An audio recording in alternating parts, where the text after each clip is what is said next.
And welcome back to another BobBlast. Hi, I'm Bob Burridge, and this one is a continuing on with all my compositions. You know, we have about 16 of them that I follow religiously, if that is a religion.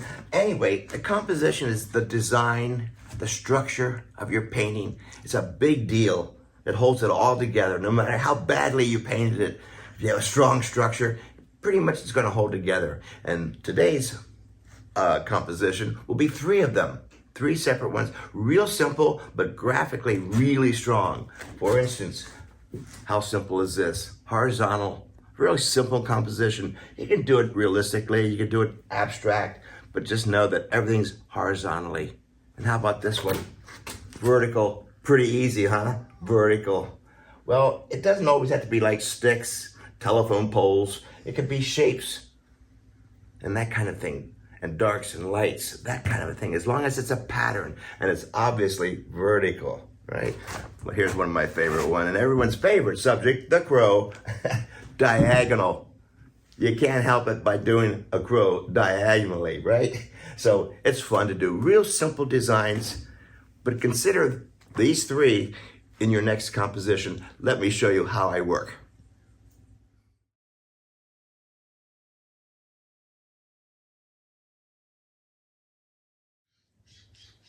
So using watercolor paper, Kilimanjaro watercolor paper, and just simple black acrylic, white acrylic, and my focal point color. Soon to show you that one. Now, here we go, big brush. Here are my charts and all the different compositions that I like to use. So I'm going to use 3 of them. Here's diagonal,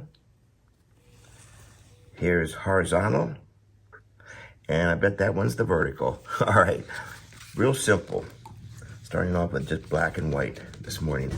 So we'll start off with the vertical.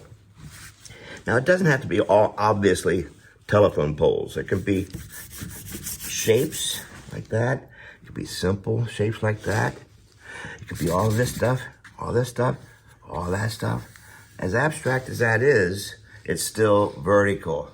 All right, pretty simple stuff, but it's a great way to get the design down first. Yeah, that one, vertical. Well, we have that one. What else are we going to have? We're going to have the horizontal. Maybe we're doing landscapes. Doesn't have to be landscapes. Thin lines, have surprises in here. Right now, this is just strictly a black and white composition design. No artistic endeavors, nothing like that. Just straight black and white graphic design. And here we go with the diagonal. It can have all kinds of stuff going on, but the strong design here is it's diagonal. Pretty simple. Now, the only problem is the eye gets it. Okay, it's diagonal, but now what? Well, now what is, where's the focal point? Gotta have a focal point. Let me show you.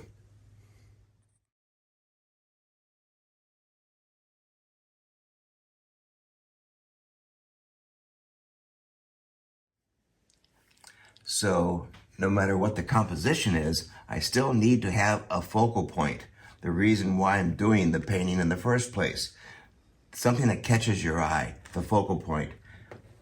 It's all by itself, but a perfect focal point. You got a lot of stuff going on over here and one little lonely tree over here, the focal point. What about vertical? Vertical, well, it's pretty vertical, and your eye's gonna go here because it's the most contrast and it's the highest point. You can't help but go over here. You do notice the guy, but she's the focal point. Of course she is. A diagonal, a bird. Where's the focal point? Well, we'll say right up there at the beak. It's the part that's so distinctive of a bird. It draws our attention. So let me show you what I do for the focal point over here. They're the ones we just got finished doing. It's going to be pretty obvious.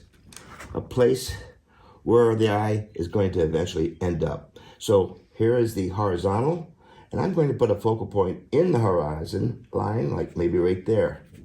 You can't miss that focal point. It happens to be in the golden section, my favorite focal point, right in here. Perfect. You can have other things going on too, but look where your eyes goes. Vertical, same thing. I'm going to put it also right there in the golden section. The golden section, of course, you all know, is the tic-tac-toe. There you go. Look where your eye goes. And the focal point being one of these, one of these, one of these, or one of these. One, not two. One focal point.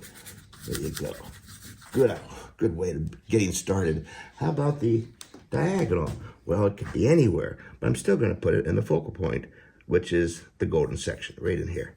So that's just to show you, to tell me where to go when I go to the second or third round of paintings on top of this. That is going to be the focal point.